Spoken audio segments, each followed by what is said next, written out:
Všetky deti sveta sa tešia viac prázdninám než škole. My, dospelí, môžeme s týmto postojom polemizovať, ale prázdniny sú pre zdravý rast dieťaťa v skutočnosti rovnako dôležité ako škola.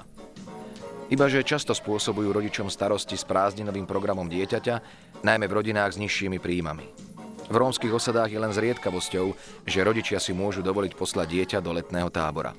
Preto mnohí z nich privítali možnosť prihlásiť svoje dieťa na tvorivé stretnutie rómskych detí zo Slovenska pod názvom Miro Ilo, po slovensky Dobré srdce, ktoré sa v lete 2011 konalo už po 5. krát.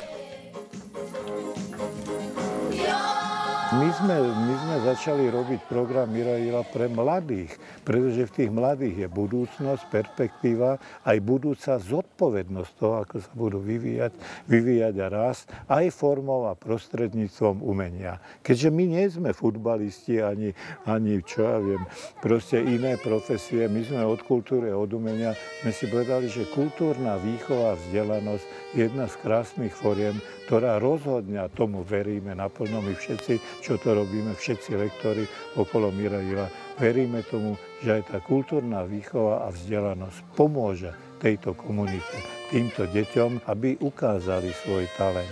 Aby naozaj vedľa toho života, ktorý žijú, nie je jednoduchý, často aj ťažký v osadách, v Banskej Štiavnici, na Spiši alebo aj na tom západnom Slovensku, aby tie deti mali pekný týždeň tvorby, hry, radosti a zábavy a aby Miro Ilo zanechalo po sebe nejakú stopu.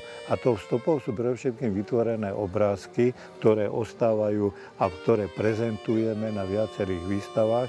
Deti z Mira Ila vystavovali dokonca aj v prezidentskom paláci v Bratislave, pretože tie krásne tance, hudby a spevy vidíme na vernisáži, potom to zostane dokumentované, aj trošku to ide do zabudnutia, ale poslaním je toho, aby sme tie deti ubezpečili o tom, že vedia, že majú talent, že je v nich kus umenia a cez to umenie práve chceme dostať tomu etickému, že velice blízko kráse umenia je aj dobrota a múdrosť, nie len umenia, ale aj života.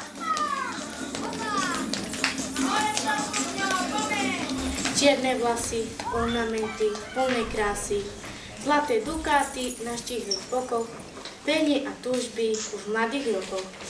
Po víre tanca krútia sa súhne, zrazu je ticho, ako keď utne. Tancujú len oči čierne a pohľady nedozierne. Tanec premieta sa do sna, tančíme od vrcholu až do dna. V Bratislavskom klube umelcov organizátori podujatia Miro Ilo predstavili verejnosti výsledky svojho letného workshopu. Hovorilo sa aj o návratnosti investícií do akcie, ktorá by zrejme nevznikla bez finančnej podpory z verejných zdrojov. Tie vklady sa zrejme ukážu v ich živote postupom, že videli, že ten život môže byť trochu aj iný, že niektoré deti, ktoré prichádzali z osady, vôbec ešte to bolo možno prvý týždeň, že boli na prázdninách a že boli s viacerýma deťmi. No a samozrejme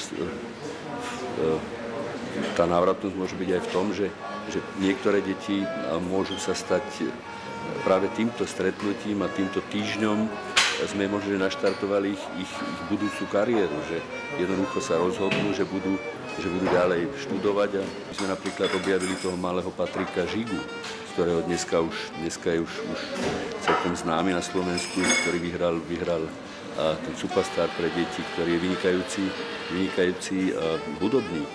A Andrejku, ktorá je tanečnica, ktoré sme prakticky financujeme aj súkromne, financujeme jej školu, tak teraz už bude chodiť na umeleckú strednú školu. Treba zdôrazniť, že nad talentom detí z Miro Ilo väčšinou celoročne bdejú ich učitelia. Andrejke Bučkovej veľmi pomáha starostlivosť pani učiteľky Janky Didiovej. Je tu so mňou aj moja pani učiteľka, lektorka, ktorá vlastne v našej škole učí. No s touto pani učiteľkou už sa poznáme asi 6 rokov. Tancujeme spolu. Ona ma vlastne k tomuto tancu priviedla, že som začala tancovať. Každý rok je s nami tábore, cvičí s nami tance. Je proste super, mám ju strašne rada. A môžem vlastne aj jej poďakovať, že som tu. Bolo strašne dobré. Dobre sme ubytovaní, to je fakt dobré, že sa nám o to postarajú. Dobré jedlo nakedy. Spievali sme, no, sme sa mordovali, pokiaľ sme sa dačo naučili. Strašne veľa sme tancovali, ako každý rok, však tanec najlepšie. Malovali sme veľa, ako vidíte, samé obrazy, čo nám pomáhali lektori. Hrali sme aj milionára, učili sme sa vlastne otázky a všetko okolo nás o Rómoch vlastne. Tento rok bol dobrý, fakt, keby bol každý rok takýto a bolo by veľa na svete, tak bolo super. Môžeme sa hlavne poďakovať týmto ľuďom, ktorí to robia pre nás. Organizátori akcie Miro Jilo to robia ako dobrovoľníci bez nároku na finančnú odmenu. Odmenou sú im detské úsmevy a nádej, že týmto deťom pomohli urobiť malý krôčik do lepšieho života.